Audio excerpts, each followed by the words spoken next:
What's up, everybody? Welcome to another episode of Super Gamer Boys. I'm your host, Colonel and Dad, Garrett Morlang, and here in the virtual studio with me is the king of video games, Adrian Holmes. What's going on, my good man? How you doing this evening? Doing good. Now, I feel bad. We need to discuss it. We haven't discussed it since the old Mario Party. Oh no, I heard you, and I have to eat that. It's the truth. Unfortunately, fortunately, I guess it was a weird game. It was a wild game. At the end, even Eddie, it is still not gone up on YouTube yet. Sorry about that, everyone. But yeah, when we did our stream, our 200th episode stream, we did a around his Mario Party Superstars. Me, Adrian, Patreon producer Eddie, and buddy Selkies that you know from the Redfall. He reviewed Redfall for us. Poor Selkies just got spanked just on live demolished, television. He's better than me. I would have quit a long time ago if I was in his shoes, dude. I could tell you that. And then somehow Eddie walked away with the win, and even Eddie was like, How? What happened? How did I?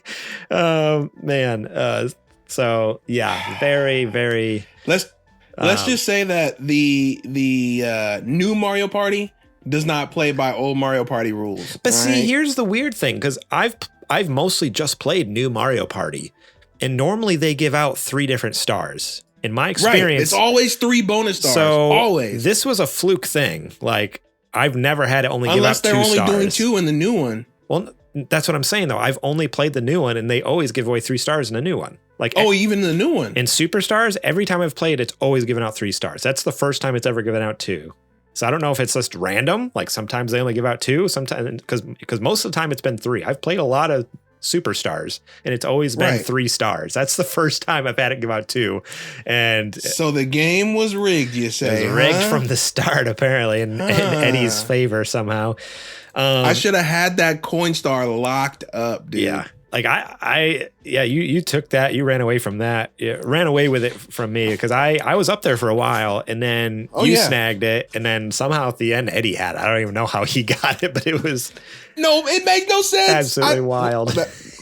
So I'm getting worked up. Let's keep going. Yeah, so I'm working on trying to get it up. The problem is I wasn't recording it natively, and then I tried to download it later, but unfortunately you can't just download a portion of a stream. It wants to download all like 6 hours of the stream, which is a massive file. So I'm like struggling to figure out. You're gonna have to start it one morning and then just let it go. Just let my computer download. I should have started it over the weekend or something. But yeah, so hopefully that'll be up soon for you guys as a viewing pleasure. It was a wild game. We had so many invisible mystery boxes that popped up. Like it's gonna be a fun one to watch. When this finally comes out, everyone's gonna be like, what that? Like, it's the most wild game of Mario Party I think we've ever done. Ever. So that was a lot. It's like of fun. A poster child game of Mario Party. Like, this is how the developers intended a game of Mario Party to go. Oh, I was gonna say, this is how not to play it, and how it'll probably never happen like this for you. This is like totally a fluke game, like absolutely crazy. Absolutely. There will never again be this many. It was so chaotic. Special hidden block boxes in a single game ever again. Absolute chaos the entire time. Oh, that was the best though. Seeing Eddie get mad about. Oh man, go look. As soon as Garrett puts it up, dude, go watch it. It's so that was such a good feeling. It was a good Just game. Seeing him get up and walk away. Poor Selkies. He'll probably never come back again. That's what I feel. No, he won't. I feel worse about it. I was like, he's never going to want to be on our show. He's never going to talk to us. He usually hangs out in the chat on Monday nights. They brought me on to bully me. Yeah, he's not here with us tonight, and who knows, maybe he never will be. Well, today on the show, we're going to be talking about Meta's new Quest headset, Arkane's true feelings on Redfall, and Bobby Kotick's bizarre interview with Variety. But first, let's give a quick shout out to our Patreon producers, Bumple Smash, Eddie Martin, and Kajoma01. Shout out to our Super Gamer sponsors, Julie Bates and Mama Mare. If you want to be awesome just like those folks, stay tuned here for this Patreon ad.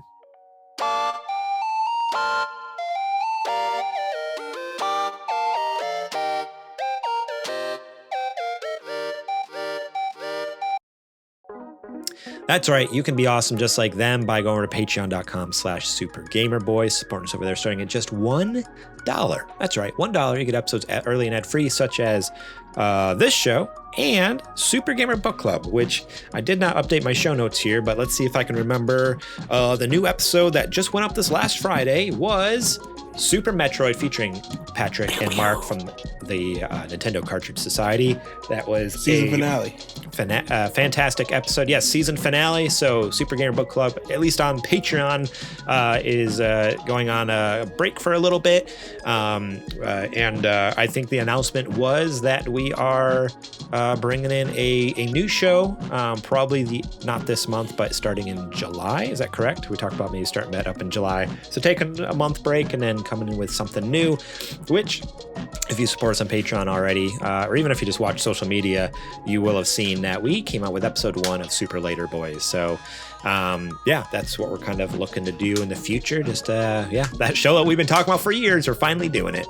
We're doing it. If you're on the fence about supporting us and you want to check out this Super Gamer Book Club and you're curious what it's all about, head over to any podcast app, do a search for Super Gamer Book Club, or over at youtube.com/supergamerboys. And the free episode that came out is it was I can't remember, Grand Theft Auto Vice City, that's what it was. Which was a fantastic one, and I'm surprised it's doing very well on YouTube compared to other book clubs. I feel like a lot of times our book club episodes of course they start doing good when we decide you know what, let's take a break. Unfortunately, for whatever reason, like book club episodes usually just don't really hit on YouTube, but the last few have been doing really good. And you're right, it's like the last 3 all of a sudden leading up to the end, everyone's like, oh wow, cool. But right. I mean, as far as free episodes, there will be 2 more months of free episodes, so that'll continue to come out in June, and then also July you'll get a free episode because you got it 2 months early.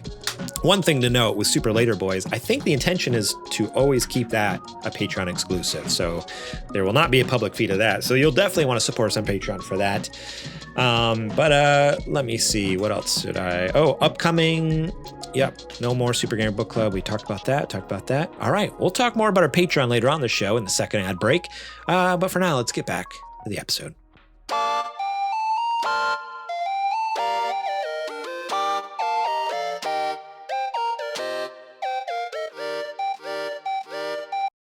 All right, we're back from that little Patreon ad, and before we head on with the show, I want to give a quick shout out to Jack Sriracha and Yate for allowing us to use their incredible music here on the show. Remember, go show them some love. Make sure to check out the links in the podcast description over on YouTube in the description there. Fortunately, on Twitch, we don't have links here, but go show them some love on either Spotify or Apple Music. They're everywhere, so just search for Jack Sriracha or Yate, and yes, definitely check out their fantastic music that they create and allow us to use for free. We appreciate it a lot. All right, it is now time to check the mailbag. Go ahead and boot them on up. Yeah, boot up Super Gamer Bot, the heavyweight botcasting champion of the world. Beep beep beep beep boop. Thank you. I appreciate that. All right. I see him here. Here they're populating. All right. Great. Sir Princelot comes in with his first question. Thank you so much, Sir Princelot, for writing in. I had to throw up the bat signal today. I just posted on the Discord the little in Robin Hood, like the Disney cartoon. He goes, alms for the poor. Questions for the show. I just threw that little gif of like Robin Hood and like the his costume doing that. And immediately, I don't know, man. They must want it to go away. That's the only thing I can think of. I guess we just, which is fine if that's what y'all. If y'all just want us to get straight to the news, if you really hate, not a problem. If you really hate Super Gamer Bot that much, we'll just hang it all up. Just get rid of the right. We'll just do the news and get out. Yeah, do the news and get out. But no, he comes in with a question. He's wondering who's a musical artist or band that you would like to do the score or soundtrack for an upcoming game. What game would you like and why? So who's the artist, what's the game, and why would you like them to score that particular game? Do you have anything, or would you like me to go first? I do, yeah. All right. I just didn't know if you were going to go first. So a spiritual successor to Jet's I almost said Jet Grind Radio. That's the original name. Jet Set Radio. Bomb Rush Cyberpunk is slated to come out this year. And in the lineage of its predecessor, it's going to have a eclectic soundtrack of all different kinds of music. And I think 2 additions to that would be really good would be a kind of Japanese pop punk band called Polka Dot Stingray. And then I would also like another one. He is a alternative rap, kind of high energy. He's called JPEG Mafia. Oh, okay. I think both of those would be really good contributions because they kind of fit the theme of what those games are. Is kind of like counterculture, angsty, not angsty in a bad way, but just like high energy, skater kind of. Yeah. No, I get you. Kind of deal. Yeah. Yeah. I think those both will be a good fit for it. Okay. Yeah, I like that. I'll have to check some of them out because you were talking about them before the show, and I had never heard of them, so I need to check out some of their stuff.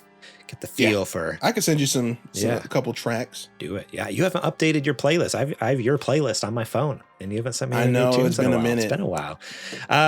For me, obviously the game that I would like that I picked was Death Stranding 2, which at this point we don't have a release date. But Summer Game Fest is coming up this Thursday. What? Oh, by the way, we're going to have housekeeping for that. Let's finish this question and we can get into that.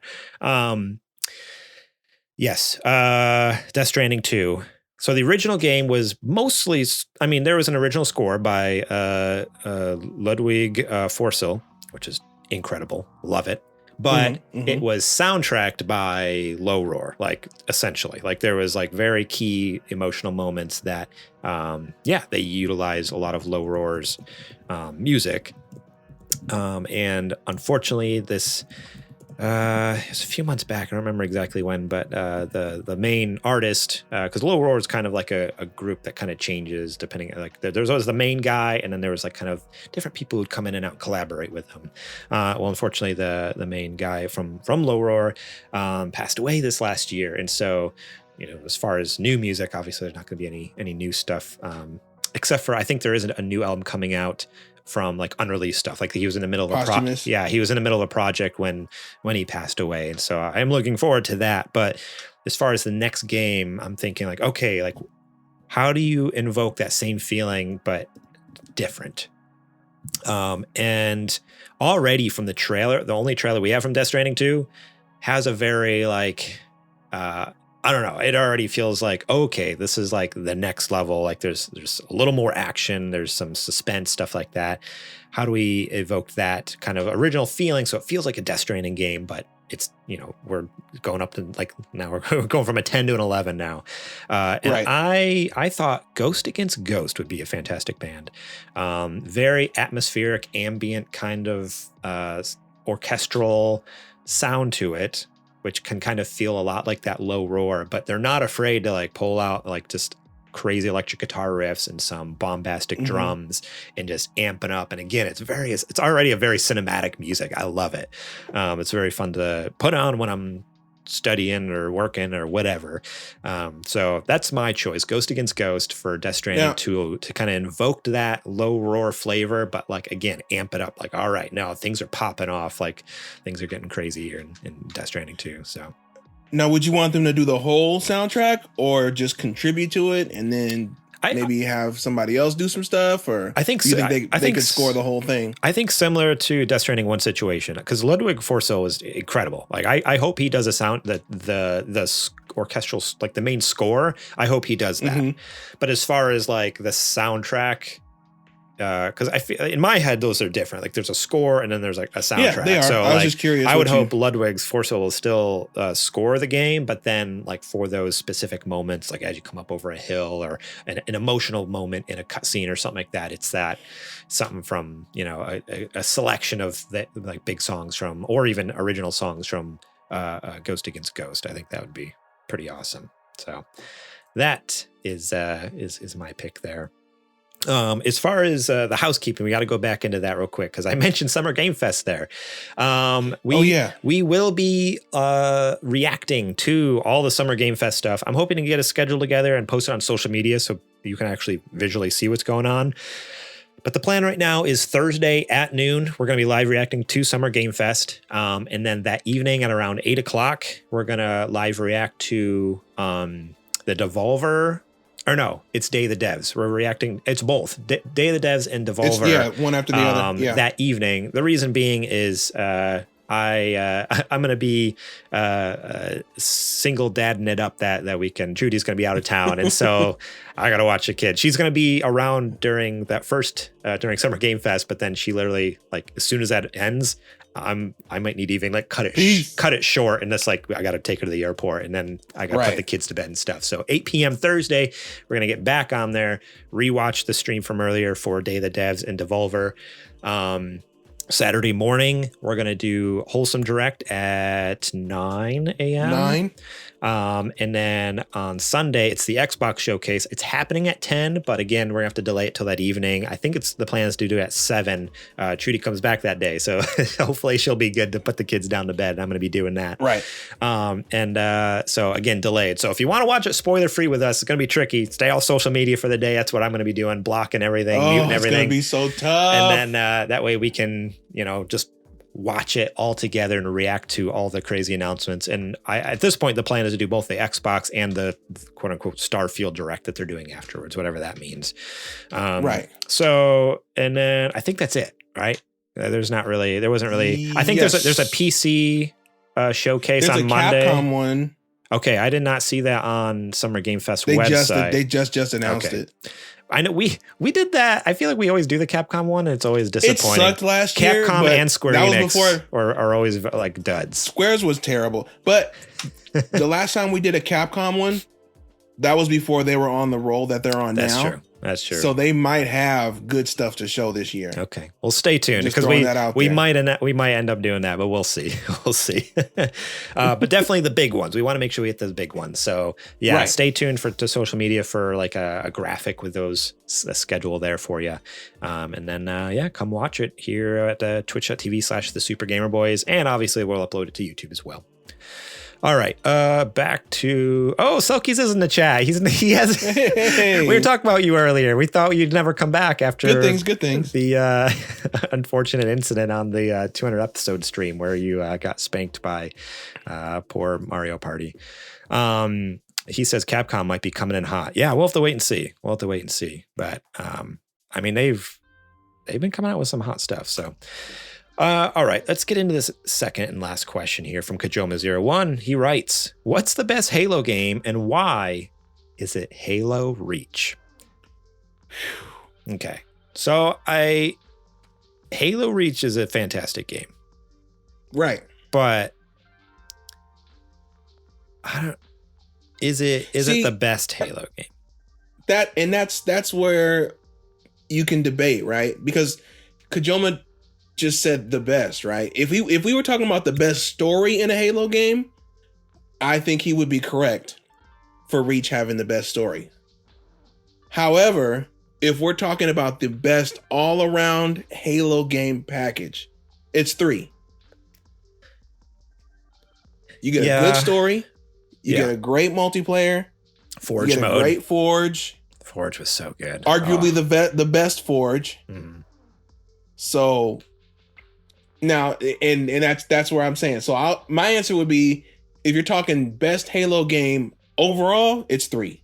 Mm-hmm. But if you are talking best story, I'm not gonna fight him on Reach. I would probably agree. Yeah. I think I'm kind of the same, but I really love ODST.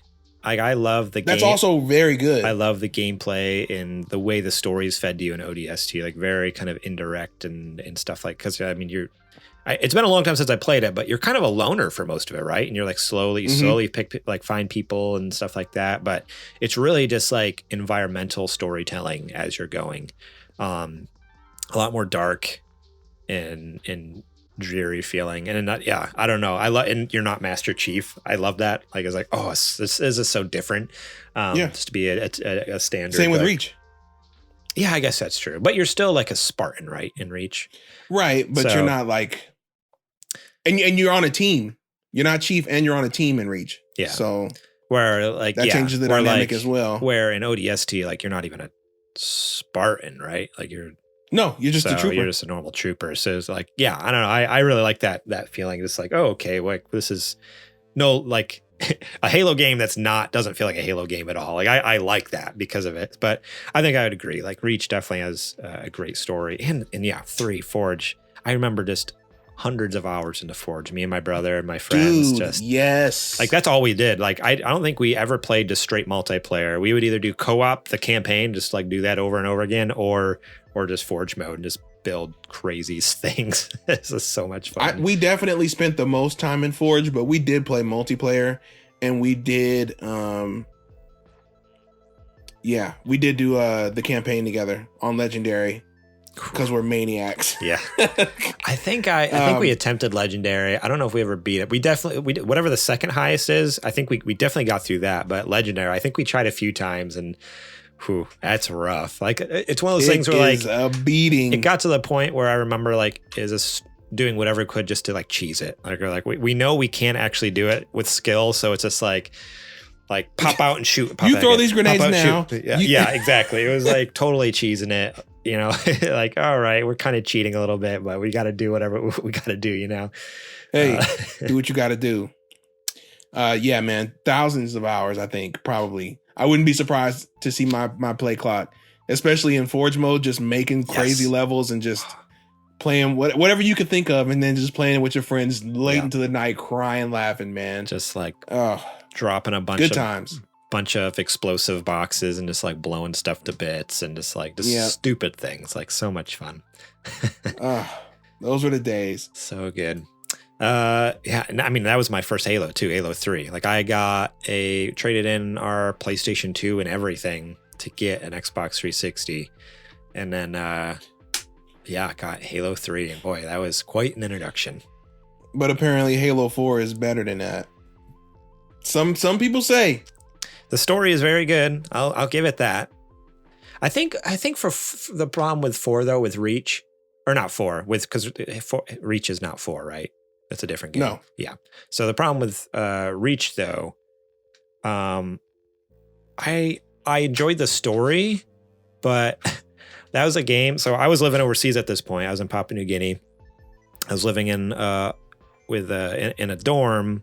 I was still a senior in high school, but I would live in a boarding house with my dorm parents. And anyways, some friends there had got a copy of Reach, but he didn't have an Xbox. Like somehow he got a copy, but didn't have an Xbox. I'm like, I have a 360. So I went over to his house and we played it. We literally started it like one night on like Friday night after school and like played all through the night to beat it. Like we played it in one night, one sitting, finished the whole thing.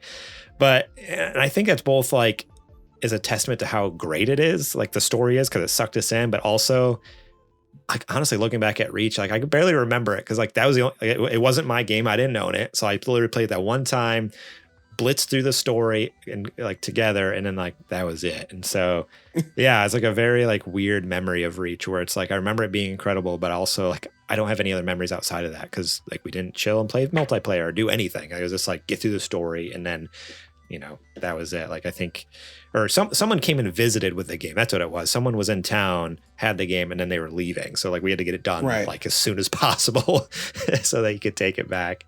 So that's rad that it created that core memory for you though. Like you remember that to this day. Yeah. So it was a blast. Me and Cooper staying up just like super late. I think I mean, and that was the other issue too. I totally remember like just falling asleep at points and like basically like he'd be like, all right, finish the level, you're up, and you do the next one. He'd like sleep it and do the next level. So we're kind of getting like really like just half like 50% of the game because you're just like taking turns.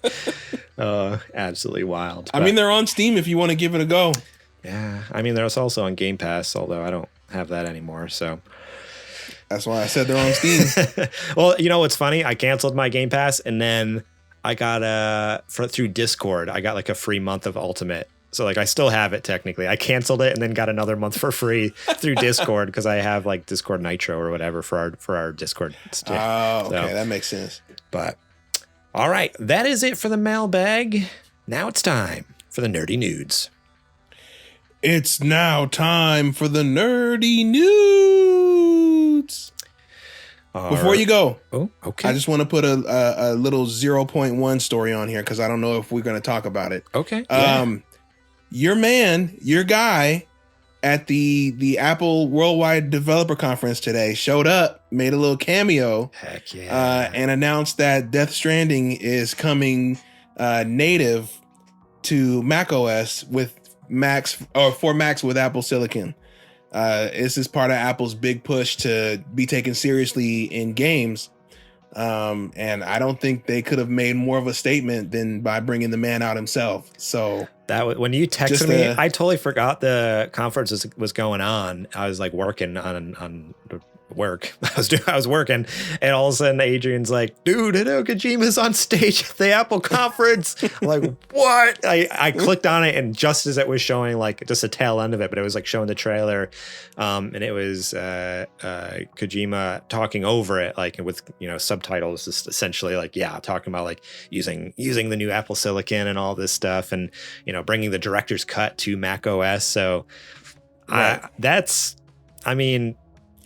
Yeah, like you said, that's a statement. That's a statement for they're sure. They're serious about this. Like, okay, Apple's wanting to get in the gaming sphere, and they're bringing in, they're pulling out the big guns. They freaking got Kojima in here making Death Stranding again for another platform. What's wild to me, what's awesome to me, just real quick, I just love that Kojima, like now that he's just on his own, doing his own thing with his own studio, like. He's like, heck yeah, I'll put Death Stranding on it. Like, is Death Stranding going to turn into the next Doom where it's just like you can play it on like, or like Skyrim, like, it's just on everything. Like I hope like Death Stranding turns into the thing where like for the next 10 years, he keeps re-releasing the director's cut, PS6 and Xbox, whatever comes out, and you can play. It's GTA 5. Exactly. Let's keep re-releasing it just like GTA 5 is Death Stranding director's cut. Keep it coming. People will play it eventually, right? Yeah, at some point. They keep re-releasing this. There must be something to it. So let me check it out. Yeah, exactly. So if you own a Mac with Apple Silicon, be on the lookout if you've ever been interested in Death Stranding and for some reason don't have any other way to play it. There you are. I was really hoping. I mean, it was a long shot, but I was like, at the end, I was like, "Come on, bring it to iPad, bring it to iPad." It's like it'd be so. I mean, technically, he could. I know. Yeah, it's all using pretty similar architecture, so I mean, he could click a button, and have it, stream to your iPad or something like that. I don't know, but that'd be wild. But I'm surprised they didn't announce it for that new whatever their new Vision thing is, the Vision Pro headset thing. They got to get it out first, and then we can talk about games. That's true. All right, this first news story in that kind of VR sphere we were just chatting about here. This first news story comes to us from The Verge, written by Wes Davis, Jay Peters, and Richard Lawler. Meta announces its Quest 3 VR headset, which will cost $499.99. Meta has officially announced its Quest 3 VR headset in a post on Mark Zuckerberg's Instagram. The headset is coming this fall with a 128 gig version available for $500, plus an additional storage option for those who want more space at an unspecified price. Compared to its predecessor, the Quest 2, the Quest 3's design is lighter and more comfortable with a 40% slimmer optic profile, without taking its foam facial interface into account, while a new Snapdragon chip inside has twice the graphics performance. Weren't we just talking about that on like an episode a couple months back, and there was some crazy dude in the comments who was like, that'll never happen. It'll never. How dare you? Like, PlayStation VR is a sophisticated piece of material, and Meta could never reach the likes of it. I know, he was like standing up. I think that's around what he said. It was something along the lines of like, hey, PSVR 2 will always be more powerful because it's hooked up to a PS5. And then a Quest 2 is like, hold my beer.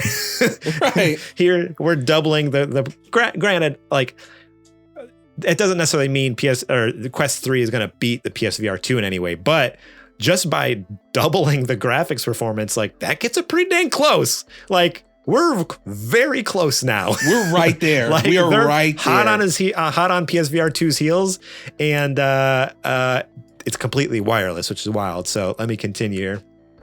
It's also compatible. I love this. It's also compatible with the Quest 2's games. Wow. They did the bare minimum that PlayStation could not even do. Wow. You mean the things I already bought on a similar platform? I can just keep playing them? Yeah. Wild, right? No way. Meta said that starting June 4th, the Quest 2 will drop its price by $100 to $300, which that's a wild.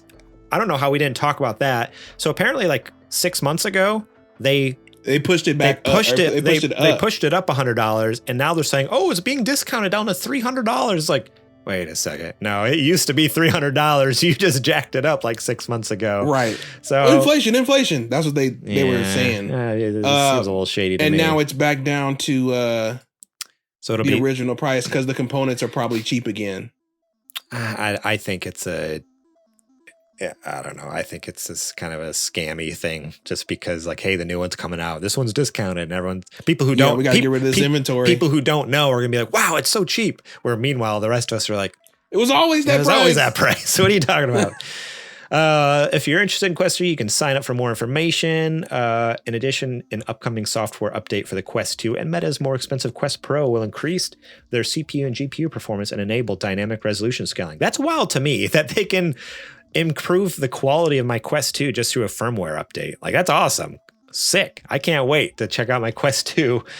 Somehow they're upgrading my CPU and GPU just with a firmware update. I don't know how that works, but magic, apparently. I'll take it. So that's kind of, I guess there's new controllers, new Touch Plus controllers, which look they say they're completely redesigned. They basically look the same, but they just don't have like the hoop that goes over the top. I was going to say the thing around your... Like I have mine. Yeah. So like this little like hoopy thing that goes over your thumbs, like they just got rid of that. That's and it's supposed to have haptic. That is the other thing. Like similar to the PlayStation 5 DualSense, has haptic vibration in it. So you can actually like feel what's in the game. Like these vibrate, but it's like, it's whatever. Not the same. It's not the same. Haptics and vibration are not the same. Yeah. If you ever pick up a DualSense, like you'll know exactly what we're talking about. Like, oh, okay, no, it's not just shaking and vibrating. Like there's a purpose behind it and a specific feeling. I think there's more cameras in the headset, which is kind of impressive.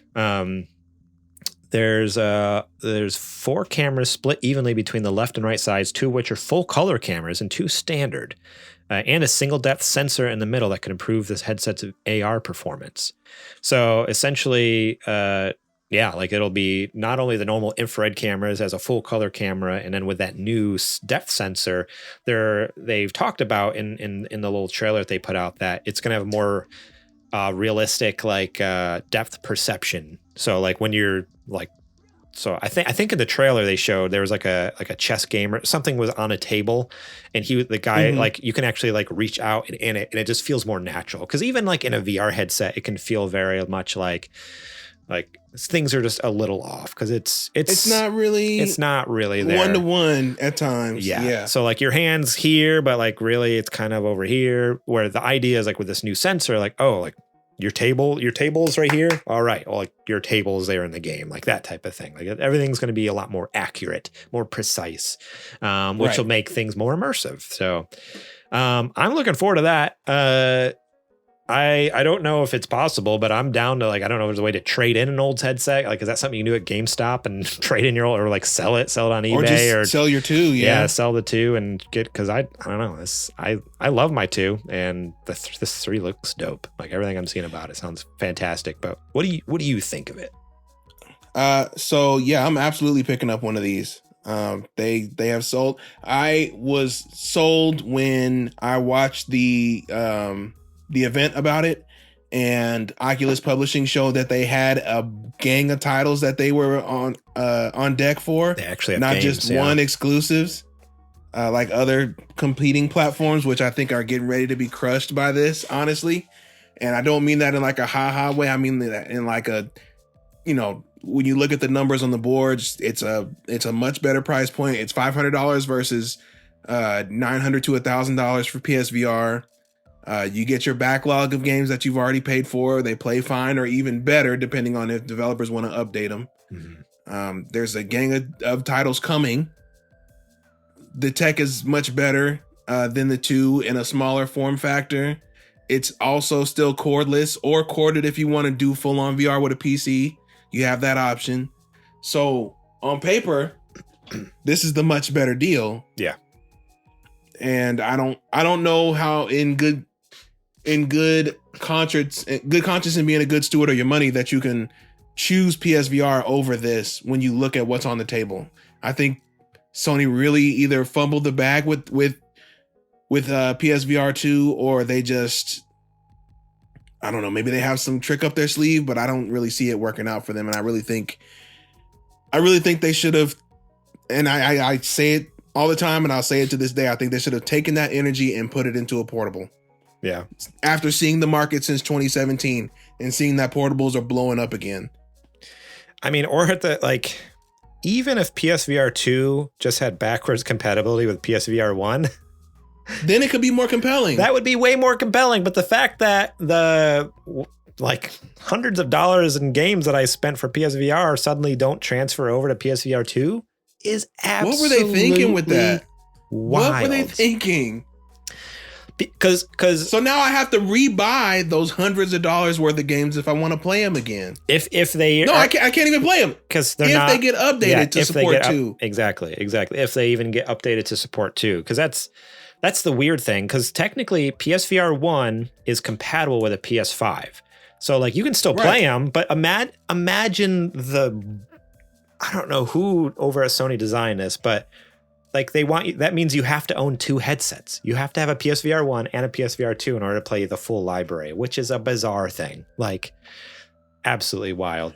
So you want me to keep the much worse headset to have a much worse time overall to play my old games rather than make me get the new thing to play the old stuff on? Yeah. That may make it look even better. Crazy. Make it make sense, dude. Doesn't at all. Yeah. Meanwhile, Quest. Meanwhile, Quest over here is like, you can play whatever you want. I don't care. You can play whatever you want. You can play all your Quest games. Here's another game. Yeah. Oculus Publishing. Here's another game. And another game. And another. Oh, you didn't like that? Here's 2 more. Here's 3 more. Yeah. And then here's all our third-party partners that are coming out with stuff too. So good.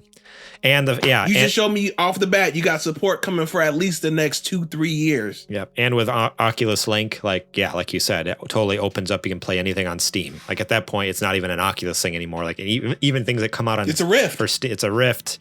It's a Valve Index. It's a whatever you want it to be. Like, and play any VR games on Steam now that you plugged in your computer. So. Yeah, I am excited about this. I cannot wait. It says... Yeah, I'm definitely picking one up. Says they're going to share more at their Connect event on September 27th. So we'll get more details on the headset itself. We just got kind of like big bullet point things, like as far as like about the camera, the size, and like double the performance. So what does this actually mean? So we're going to hear more in September. I'm excited about that. I'll be there. And hopefully that give me a pre-order date.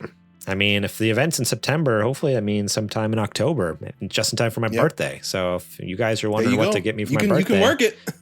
I was thinking you, Adrian. Hopefully, you can get me a VR headset for my. No, just kidding. Come on, I'll throw a couple bucks your way, Mr. Moneybags over there. No, we'll see. We'll see soon. All right, let's move on to this next news story. This is I'm going to start with, I'm going to read this one. Coming from Bloomberg, written by Jason Schreier, Inside the Making of Redfall, Xbox's latest misfire. That's the main article. You know what, though? There's a lot going on here. I'm not going to read this whole thing.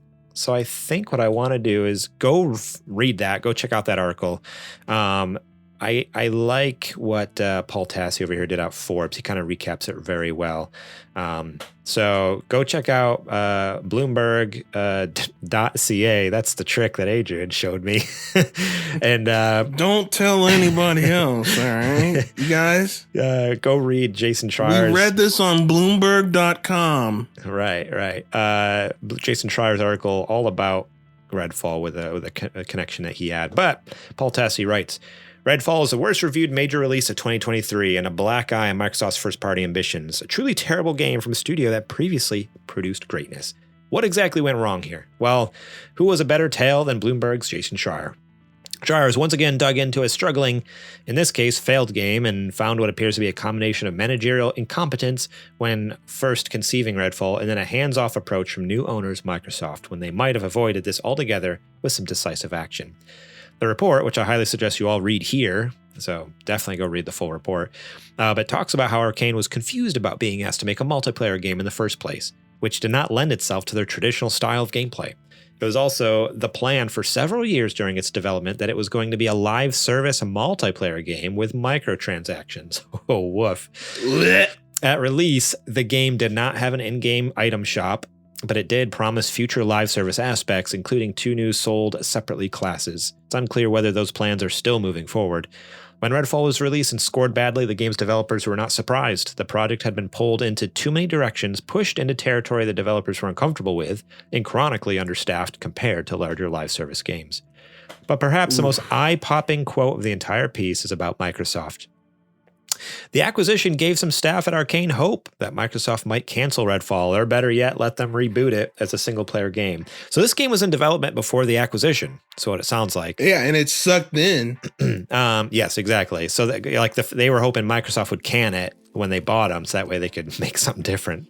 Right. Or better yet, let them reboot it as a single-player game, which makes sense because that's their style. It would have ruled as a single-player game, yeah. According to sources familiar with the production. Instead, Microsoft maintained a hands-off approach. Aside from canceling a version of Redfall that had been planned for a rival Sony Corp's PlayStation, Microsoft allowed ZeniMax to continue operating as it had before with great autonomy. So it was originally supposed to come out for both PlayStation and Xbox, which makes sense because Bethesda was multi-platform, or ZeniMax was multi-platform for the most part until recently purchased. Yeah. But yeah, Arkane was hoping that Microsoft would step in and overrule their bosses, either canceling the game outright or at least letting them reboot it so it was back in their single-player comfort zone. Microsoft did neither, and Phil Spencer would later say that they didn't do a good job engaging the studio. If this felt like a game that probably should have never seen the light of day, that appears to be a sentiment at least some people working on it seem to share. The saddest part of the story is that 70% of Arkane Austin no longer works there, and it appears the studio that made Prey may not really ever exist in the same way again. That's the larger tragedy here, rather than producing a bad game, which was not the fault of the workers, but poor management dictating a bizarre trend-following pathway, and Microsoft making the wrong choice in a trolley problem once they acquired the publisher. Hopefully, we do not see a repeat of this in the future with their own newfound first-party devs. So what a wild report. And again, you can get the full report from Jason Schreier over at Bloomberg, which has more just kind of, a lot more detail in each of these things that are mentioned here. But hearing this, it's one of those things oh, yeah, that makes sense. Like you can play this game or watch this game or however you digest or ingest this game. And it's now that they've said it, it's like, oh yeah, it is obvious that they didn't care. There wasn't care put into textures in the world. There wasn't care put into a story in the world. There wasn't care put into gameplay in the world. And the bosses, they didn't want to make it. They didn't, they didn't want to make it. And the fact that people have flat out come out and said we didn't want to make it. We were hoping it was going to get canceled every step of the way. What a horrible way to live. What a horrible development cycle. It just sounds like hell. I don't know. I wouldn't wild. Be surprised if most of those departures happened after Microsoft said, no, you're going to work on this and we're going to put it out. People were like, absolutely not. Yeah. I'm out of here. People who are just sick and tired of dealing, they're like, we don't want to work on this. So instead of. Right. We already didn't want to make a multiplayer microtransaction game. That's not what we do. Yeah. And now you want us to continue even after we told you we don't want to make this. We have to make it and put it out. Yeah. No, it's curtains. I'm out. Yeah. Yeah, absolutely wild. You still have not given it a try at all, right? Okay. No. I have a question for you, though. Okay. Well, A, have you, number one. And then B, do you think that Microsoft is using this position of, we're very hands-off with the studios that we have ownership over? Do you think that's a guise or like a Obi-Wan half truth of, yeah, we're hands off, but that's because we're spread too thin to try to keep tabs on all the studios that we have. So let's spin it and say that we're hands off. You get what I'm saying? The problem is it's hard to know because Arkane in that article, Arkane talks about how Microsoft was really barely involved. Yeah. Or they didn't show a whole lot of support during development or anything like that, really. So that's what makes me think that their idea of saying or trying to salvage being hands off is, hey, we really can't support 27, whatever different, however many thousand studios they have at the same time. So we're just going to brand it as, hey, we don't bother you. We give we're them hands creative off. freedom. Right. In reality, look, dude, we're overworked. Yeah. We're too thin. We can't send people out there. Okay. So, I think that might be what's going on. So my only thought is it's hard to really know for sure yet. Because like they were saying, this game was in development before ZeniMax was purchased by Microsoft. So I think until the second round of games come out that were actually started by Microsoft, then we can know for sure. Because if they continue that quote unquote hands-off approach, because the problem is they could have kept a hands-off approach because they bought these studios and they trusted these studios, and so they're like, oh no, of course we're going to let you finish this project because you've proven yourself in the past to be good, and so right. But if I told you I didn't want to make it, right, and you tell me, well, we still want you to do it, the correct response to that should have been, we'll help you to do it. Or we still want you to do it, and we'll give you the resources and people needed so that you can turn this into what, the best version of whatever this is for you to put out. Yeah. If I'm Microsoft anyway. I haven't read the entire report from Jason, just a little bit that you just sent me here right before the show. Because I was under the impression they didn't necessarily tell Microsoft they wanted to cancel. They were just hoping it would be. Oh. So that's my only thought is like Microsoft might not have had any idea. I think Arkane assumed they would get canceled because that happens a lot.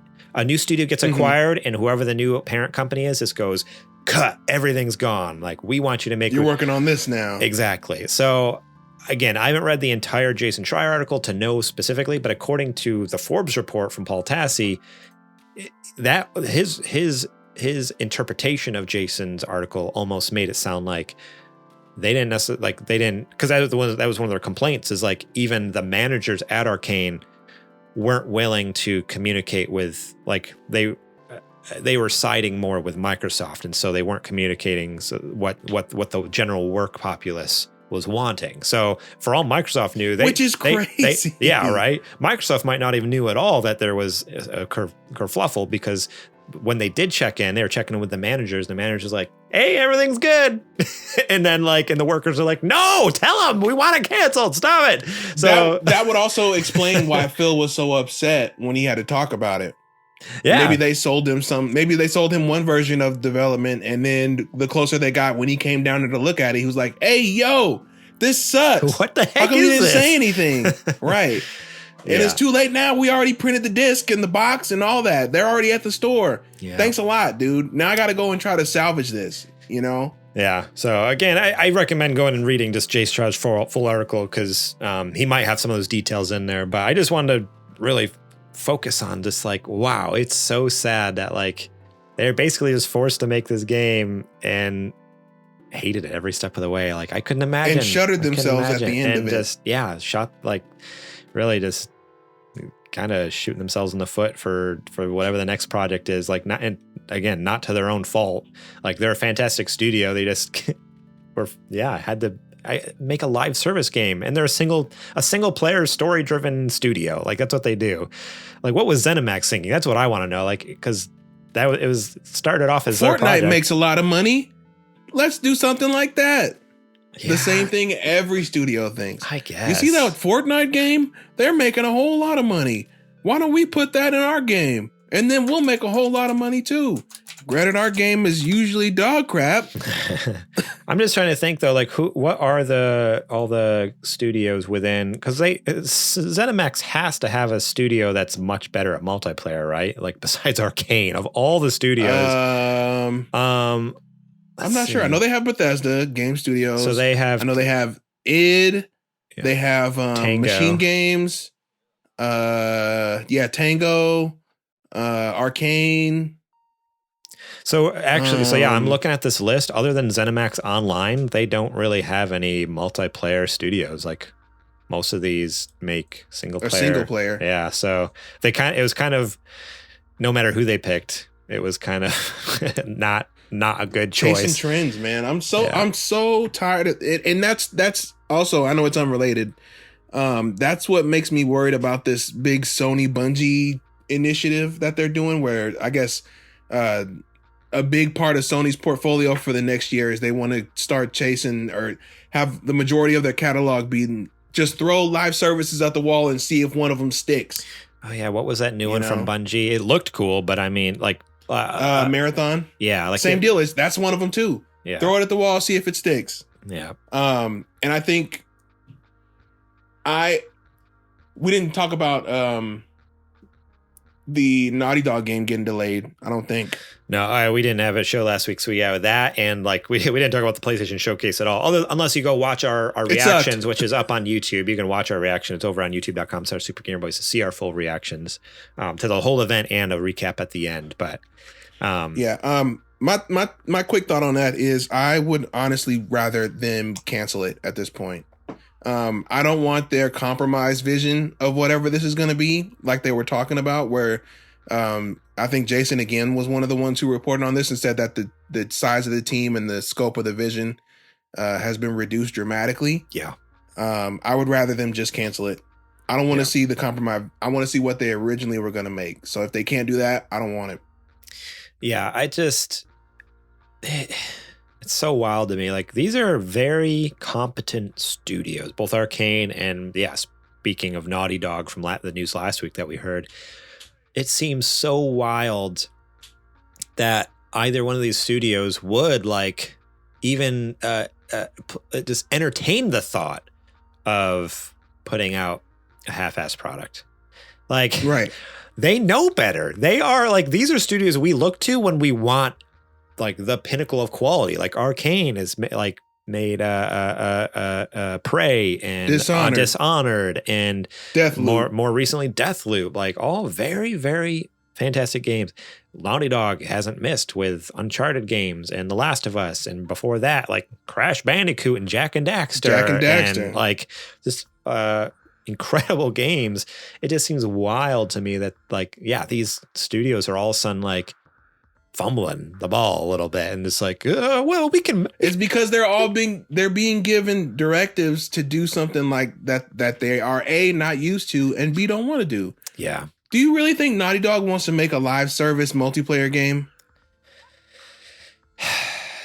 Given their track record? No, they make multiplayer games. They make multiplayer modes, that's for sure. Yeah.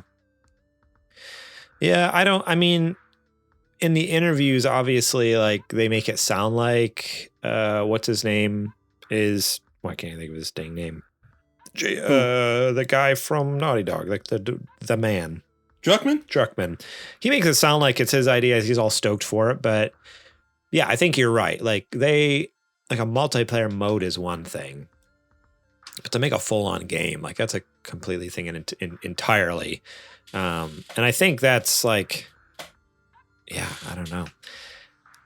It again, that seems like such a backwards thing that Naughty Dog would ever do a live service multiplayer game, just like Arkane doing a live service multiplayer game. So yeah, I'm with you. Now, the more I think about it, it's just shut it down. It's fine. Just whatever you've developed, roll it right into whatever The Last of Us 3 is going to be. Use that technology to just amplify, either add a multiplayer mode to Last of Us 3 that it incorporates these elements, or just whatever. Because they have talked about Last of Us 3, right?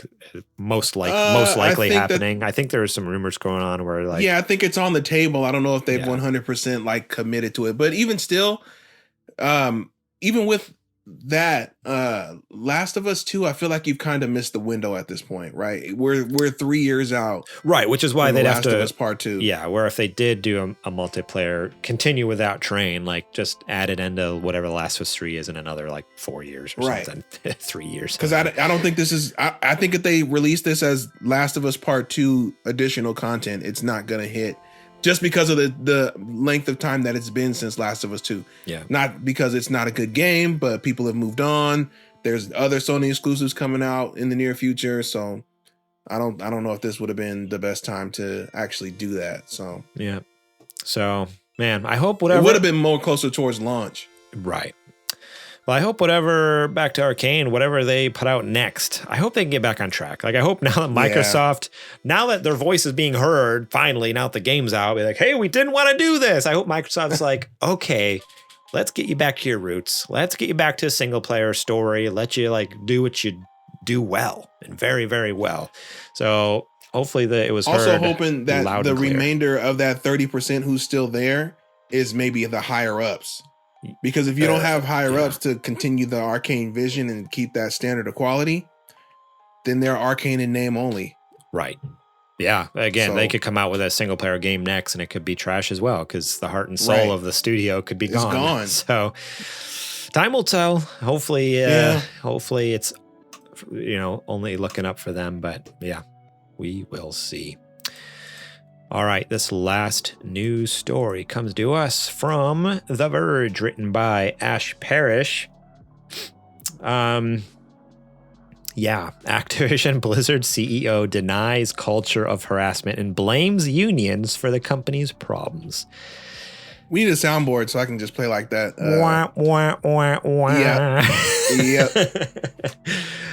In 2021, the state of California sued Activision Blizzard, alleging that the video game publisher fostered a pervasive culture of harassment going back years. Details in the suit spoke of cube crawls, where male employees would get drunk and walk around the workplace, subjecting female employees to inappropriate behavior. It alleged that male employees would pawn off responsibilities to their female coworkers, how women of color were passed up for opportunities given to less tenured workers, and how a senior World of Warcraft developer was so infamous for his harassment of women that his office was nicknamed the Cosby Suite. Not to mention that one woman who killed herself. Yeah, it gets to that. But news of the suit was just the opening salvo and what would become a battery of reporting, documenting of the kinds of harassment that went on at Activision Blizzard.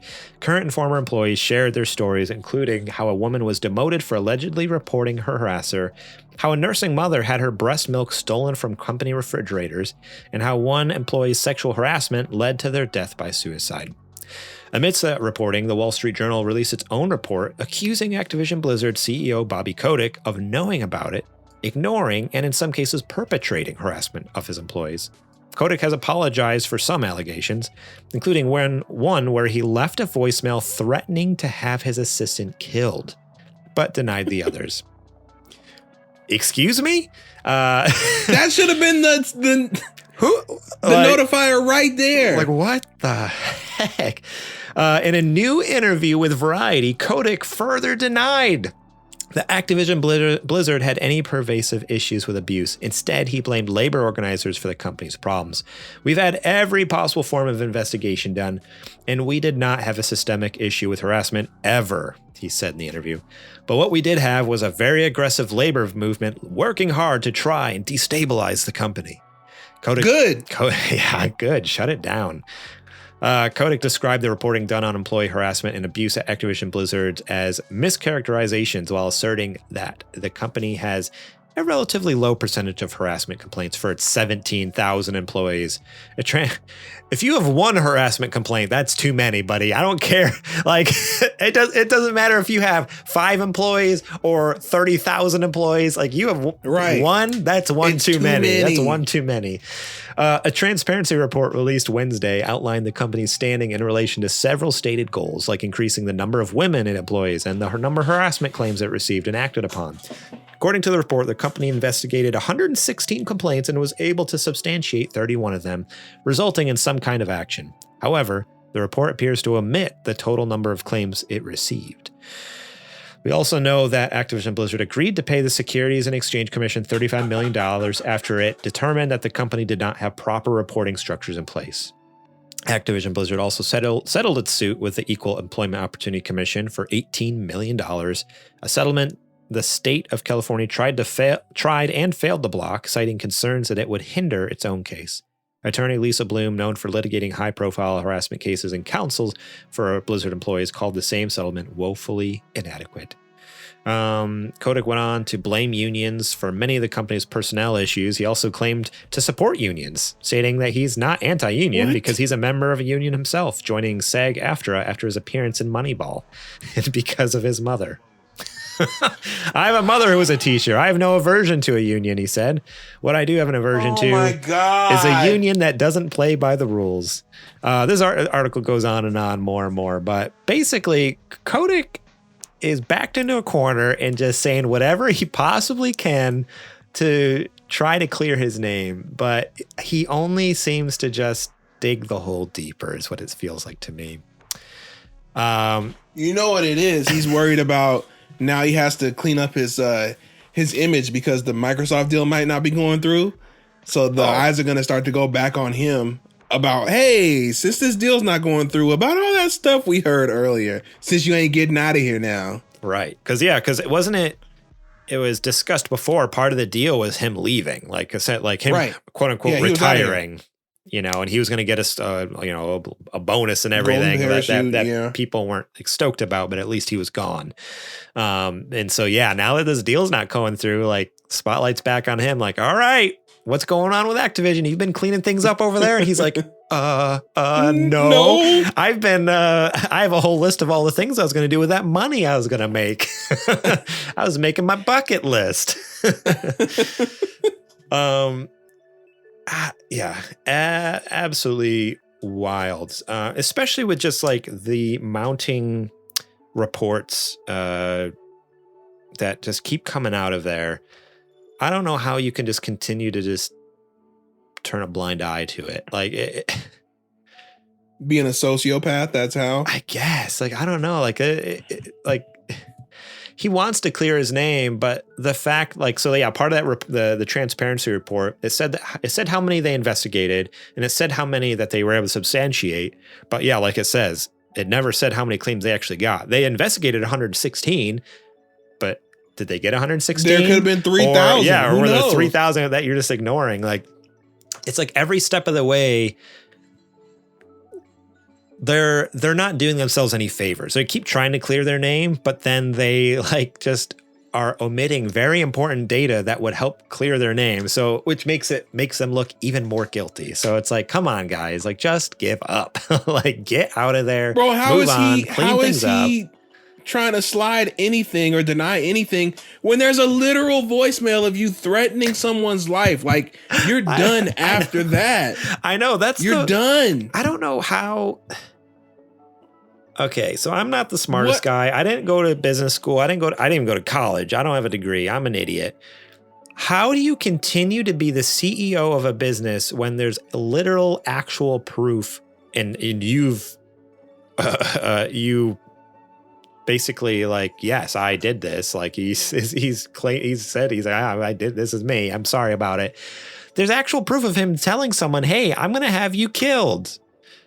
How do you continue? How do you continue to be CEO? Like, how is he not people off? But how is he not in jail? Like, he's rich. Rich people don't go to jail. I guess. I don't know. Like something, it just doesn't make sense to me. In my head, it's like, it just seems absolutely wild that he's just like, hey, I agree. If you don't do X, Y, or Z, I'm going to have you assassinated. And everyone's like, ha, good joke. All right, move on. It's like, what? Like, no, wait a second. He's like, no, I actually mean it. I don't know. I don't get it. This whole thing is wild. I was really hoping we'd never have to talk about him again, because I think it was last spring when the whole Xbox deal got announced. That's when all the stuff came out. And so last, January, February, March of 2022, I was like, all right, hopefully we never have to talk about Bobby Kotick again because he's getting out of there. And here we are, summer of 2023, we're back at it. It sucks. I hate giving him any time of day, but he's also absolutely just bonkers crazy. But I'm in a union myself, so I know all about. Yeah, just all about unions. That statement. And out of one side of his mouth, and then the other side of his mouth is hiring the union busting forces that they've been going all through Activision trying to break people up. Like, bro, shut up. Yeah, quit lying. They just say anything. Yeah. I don't know. He just even looks sleazy. I'm just gonna say it. He looks like he looks like a little mouse, little rat. Look at him. That's nicer than I was gonna say. I was like, he looks like a little goblin. Oh, he's just, little Smeagol. Huh? Look at it. He looks like Green Goblin. That's what he looks like to me. He's just not green. All right. Yeah. So that's it. Vote with your wallets. I don't think I've played any. Yeah. Pretty much after I dropped Overwatch 2. I haven't gotten Diablo. I know. That's what's killing me is Diablo 4 looks incredible, but I'm like, I hear it's incredible. So if somebody wants to gift me a copy, I will gladly play it. Yeah. Out there in TV land. But yeah, I don't know. I got too much other stuff to play. Yeah, that's a fact. That is a fact. Well, that is it for news stories this week. Now it's time for a Patreon ad.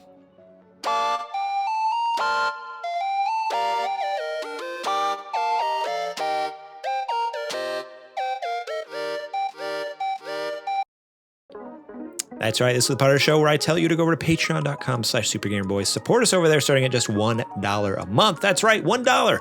You get episodes early and ad-free, such as this show and Super Gamer Book Club. Remember, as we said before, Book Club is coming to a close. The last episode is out right now on Patreon. You'll on the free feeds, you'll continue to get them for the next couple months because there's still 2 more episodes left. But as far as on Patreon, that's it. But starting in July, you will be getting... we'll be bringing back, or not bringing back, but we'll be kind of starting up a new show, Super Later Boys, which you can get episode 1 of over on Patreon right now because we did a 200 episode anniversary kind of bonus episode that we named Super Later Boys episode 1, where we got myself, Adrian, JJ, and Zech Keenan back. That's right, the 4 of us get together, celebrate 200 episodes, share some fun memories, how we got together in the first place. Just kind of talk about what we're up to, what's going on, talk about the history of Super Gamer Boys. So if you want to join in on that, check it out. Just $1. You can go over to patreon.com/supergamerboys and get that. $5 a month, you get show notes early. You know what we're going to talk about each and every week on the podcast. To leave your own questions, comments, concerns on the news stories, on the listener questions. Share what you're playing. We'll talk about what you're playing and if we have thoughts on it. $10 a month, you get shout outs on the show each and every week as a Super Gamer sponsor. And our top dog tier, you can be a Patreon producer, where you can also pitch us segments for the show. If you're like, hey, I think it'd be fun if you did a little segment that talked about this or did that, or back in the day we used to do little movie reviews or whatnot. Like, go ahead and support us. $15 a month. Shoot us your ideas, and for the most part, we've given them all the old college try. I don't think there's anything we've really flat out turned down. If anything, we've tweaked it, to make it fit within the show and whatnot. But think about supporting us over at Patreon. We'd appreciate it. You can also support us over here on Twitch as well. If you're watching live on Monday nights when we record, we stream it live, raw, unedited, no sound effects, no music, no nothing like that.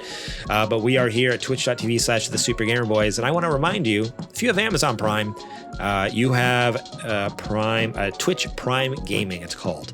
And you can link an Amazon Prime account. It could be yours, it could be your grandma's. If anyone you know has Amazon Prime and they're not using it alongside Twitch, ask them for the login. See if they'd be willing to lend it to you. Because what you could do is you get 1 free subscription each month to a channel. And we'd appreciate if you sent that our way. It gives us, we get $5 out of it, cost you $0. All you have to do is, again, log into your Twitch, log into an Amazon Prime account, link the 2, and you get a free sub each month. So think about throwing that our way. We'd appreciate that very, very much.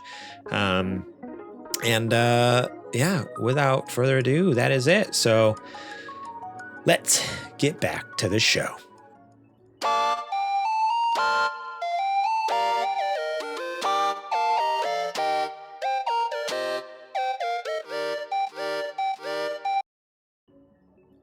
Alrighty. We are back from that Patreon ad, and Adrian, it is now time for me to ask you what you playing. What does life look like after Tears of the Kingdom? So outside, it looks pretty bright. I've been taking some nice walks, and when I'm out and about, and I'll see a little bush or like a grassy area, I kind of think about, have a little flashback to a battle with a bokoblin or something like that. But now, how many times have you seen like a weird like group of rocks on the ground? You're like, oh, Korok seed. Oh. You'd be surprised, actually. I'd be like, I wonder if a Korok is in there. You drive by, you're like driving, people are driving on the road, and Adrian's out there like rolling rocks in people's front yards, like getting them like in a perfect circle. Like, where's my seed? Where's my seed? Throwing rocks at a board, trying to hit the target.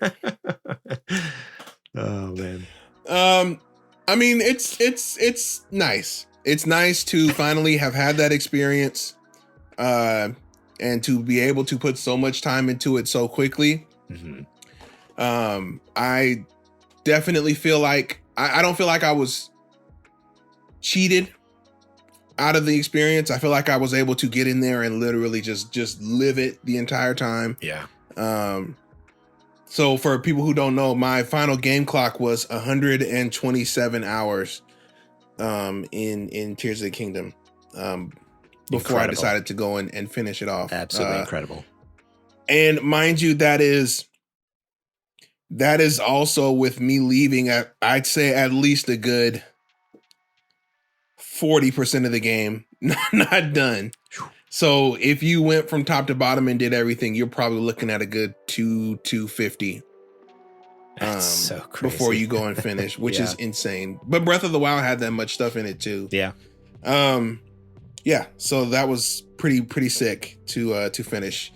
It is currently number 1 at Game of the Year. Right now there is still only Final Fantasy 16 and Spider-Man 2 that could knock it off. We shall see. But as far as post Breath of the Wild, I believe it or not, I don't know what it is. Maybe I was just feeling a little. No, I do know what it was. It was my arms.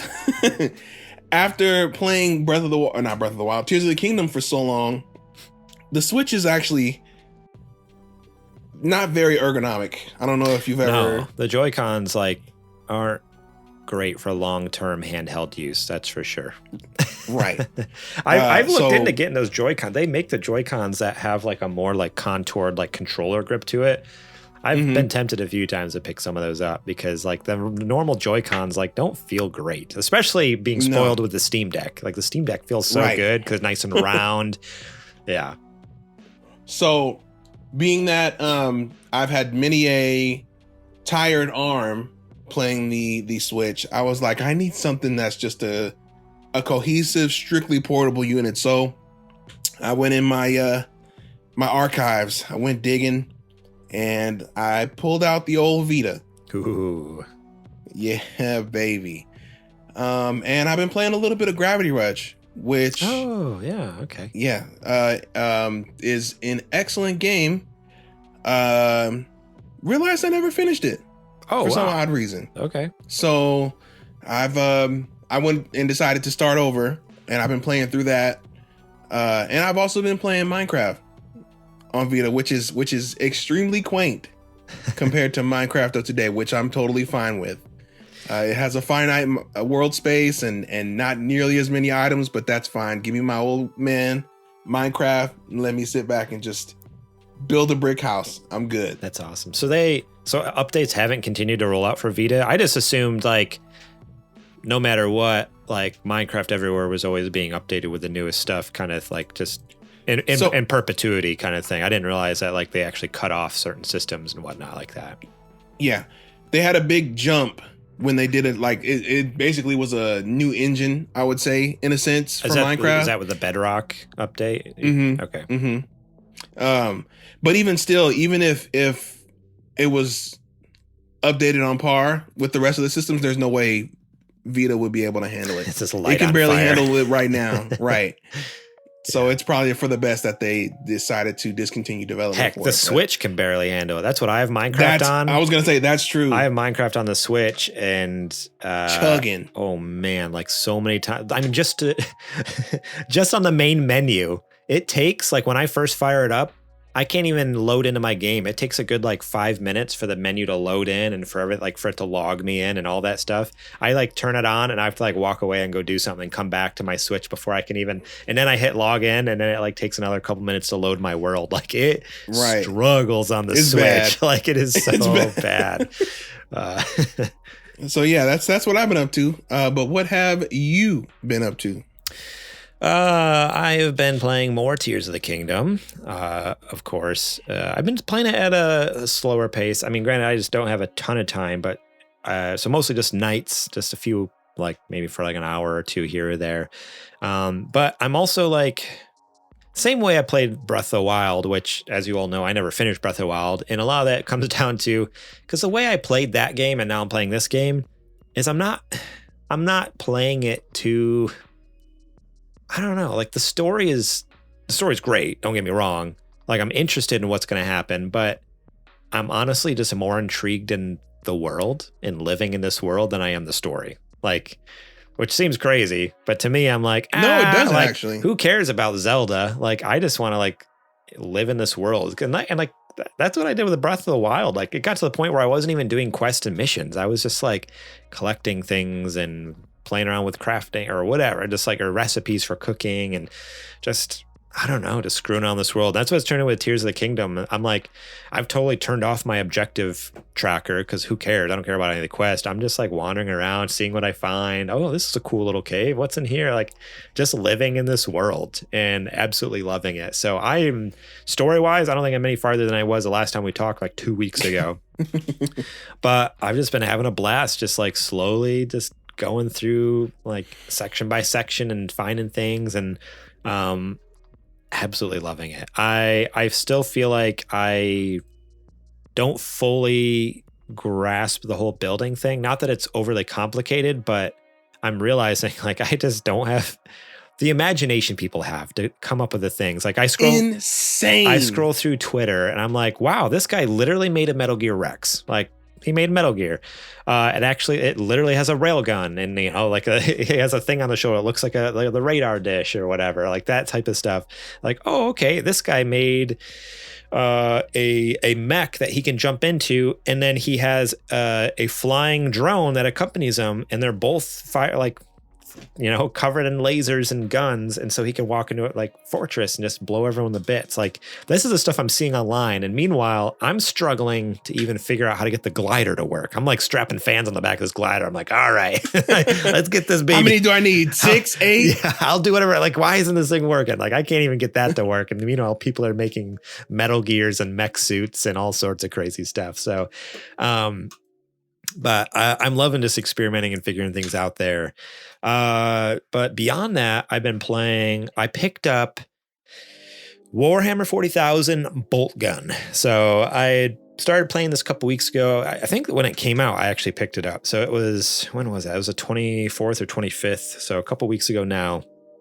I think it came out on everything. It's pretty much on like PlayStation, Xbox, Steam, Switch. I think it's on Switch. Literally, it's Doom, but with a Warhammer 40,000 skin on it, which is freaking incredible. And what I love even more is it's not like, it's hard to explain. Like the world is very much like, it's like an HD 2D thing, if that makes sense. Like, yeah, like the characters and the enemies and even the worlds, everything's like pixelated. Like it has a weird like pixelated Doom like art style, but it's 3D, and it's actually like very well rendered 3D. Like when I fire it up on my computer, I'm like, because I bought it for my Steam Deck. I've been playing on Steam Deck, and I blow it up though on Steam on my computer. I'm like, this game is gorgeous. Like the 2D, the 2.5D or whatever they call it, like the 2D HD thing. Like it like straight up just like, I think it even has ray tracing in it, I want to say. So it's like, it's gorgeous. It looks incredible. But obviously not on the Steam Deck, doesn't have ray tracing, but on the computer it does. Right. And it's a fun game. Again, it's Doom. So if you're looking for like complex gameplay, that's not what you're getting here. It's literally just like run through the map, hold the trigger down, blow stuff up. So you have your machine gun. I think there's more weapons as it goes on, but like you start out with, like you have like essentially this machine gun thing, this bolt gun, that's the name of the game, a bolt gun.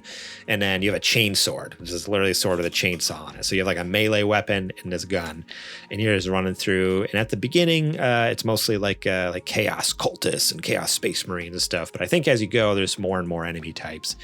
It's the main character is voiced by Rahul Kohli, which is awesome. Which is he's like he's like a huge Warhammer fan. Like I think like a year ago, like a year and a half ago, he started getting he's a newbie to Warhammer, but he's become such like he's came out like so publicly about his love for Warhammer just in the last year that like suddenly like he actually did the presentation. Games Workshop had him do. Basically, they did their own like direct showing off all the new Warhammer games coming out for the next year, and he hosted it. I'm like, how sick is that? Like he's like this newbie like Warhammer fan, this like kind of like just getting into it in the last year or so, and like he's already like hosting events and voicing characters in games. I'm like, oh man, that's the dream. That's so sick. So yeah, if you love classic Doom, retro Doom, and Warhammer, or you're even like interested in Warhammer, just pick this game up because it's fantastic. It's just a fun like mindless shooter game. Just run through there, blow stuff up, tear things up with your chainsword. It's a lot of fun. This might be the one I actually need to check out. Yeah, it's worth at least just checking out some of the trailers. Like it's again, because it's like, oh, it's such a fun like I just love again the art style. Like, you know me, like even the classic Doom, like I wasn't huge about the gameplay, but it was like a fun look to it and stuff, like fun feel to it. And then this one, I'm like, oh man, this is a mixture of like this incredible art style with lore that I enjoy with Warhammer, and the gameplay is mindless and fun. It's a good like refresher from Tears of the Kingdom. When I'm done thinking, I can just go to this game and just tear things up. But yeah, and I think it's a decent price. Like it's not a full price game. Like I think it's full price. It's $30. And when it first came out, it was on sale. Like I got it. Like it was like, hey, launch day sale. It's on sale for like $20 or $25 or something. So yeah, check it out if you're looking for just like a small little game there. And the last thing, I haven't been able to actually play, but I did get a hold of Star Wars Shatterpoint, which is a skirmish miniature game. So, still in the same vein of like Warhammer type stuff. This is a physical board game, a skirmish game with miniatures, just like Warhammer. But what I'm stoked about is I find like for years I've been painting Warhammer miniatures. And this is the first time I'm actually gotten some miniatures that are not Warhammer. They're Star Wars. So here's, if you're watching on the video, you can see I'm holding up Anakin Skywalker here, a little miniature that I put together. I haven't primed or painted them yet. I want to put them all together first, and then I'll start painting them up. But I have him, and then who was this? I think we talked about before. Was it Rex? Commander Rex. Yeah, there you can see a little better. So yeah, it's a full miniature. There's like a good guys, bad guys side. So there's like a whole clone army, Ahsoka Tano, Bo-Katan, Anakin on the good guys that you control, and then the second player, could play on the bad team with some battle droids and Darth Maul. Someone I don't even know who's a lady. That one Asajj Ventress. I never watched the Clone Wars, so some of the characters I'm like, I don't know who this is, but she looks dope. She has 2 lightsabers. Looks awesome.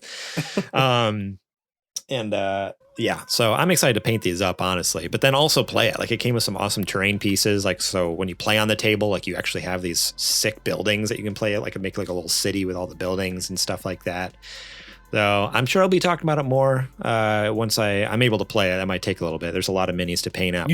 Once it's done, you should put your painting progress in the Discord. Oh, I definitely will. Yeah, whenever I'm done painting stuff, it'll definitely be in the Discord. So make sure to join us over there at supergamerboys.com/Discord.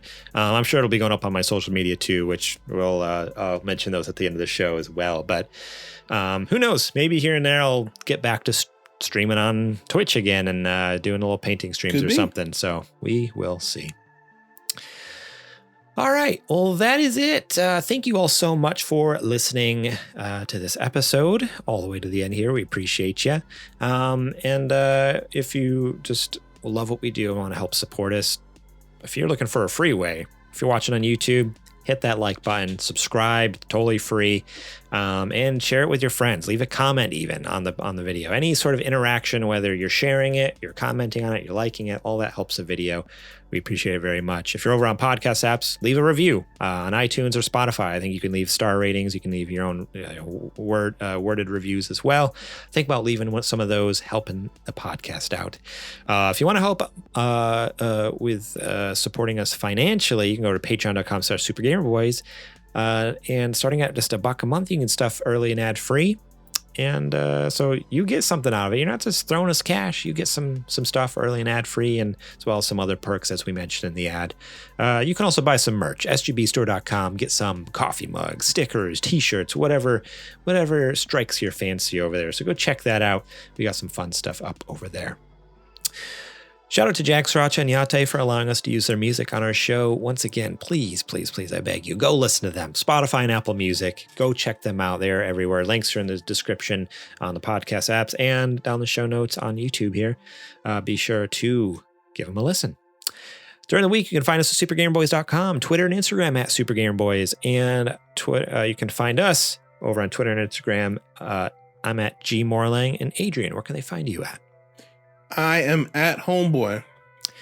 Yeah, so go give us a follow over there. And that's it. That's all I got for this week. So, Adrian, go ahead. Take us out. Sick. Not in like a murdery kind of way, you know. No. You can help me. I would never. Okay, all right. I have no motive or reason, not like a botched rigged Mario Party to do so. Oof. Just throwing that out there. Folks, on behalf of everybody here at Super Gamer Boys, we thank you again for another week of fun and discussion. We thank everybody who has come to listen, to watch, who supports us on Patreon or any way or shares our stuff. It's always appreciated. And until next time, we are the Super Gamer Boys. And we'll catch you on the flippity flop. It was rigged, dude. Like I should have had the coin star. Should have had. I had the most coins. Why is it cumulative? Who does that? Mario Party 2 didn't do that. It's amateur hour. Mario Party Superstars is amateur hour. Ooh, shots fired.